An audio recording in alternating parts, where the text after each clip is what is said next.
Mungu anapitia kwenye ahadi zake. Nini Mungu amesema kuhusu wewe?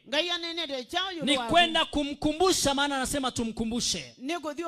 Tuojiane, tueleze mambo yetu, tupate kupewa haki zetu. Manake kumgoja Bwana si kama kumgoja mtu. Ili umgoje mtu, lazima ukae katika hali ya kibinadamu. Lazima uwe katika hali ya kibinadamu. Uwe unaona kwa macho, uwe unasikia, uwe unatembea, uwe unawasiliana kibinadamu.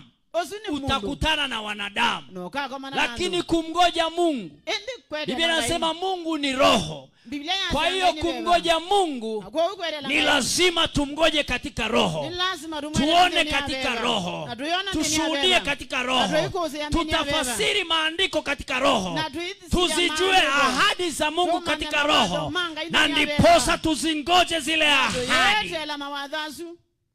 Tuzingoje zile ahadi.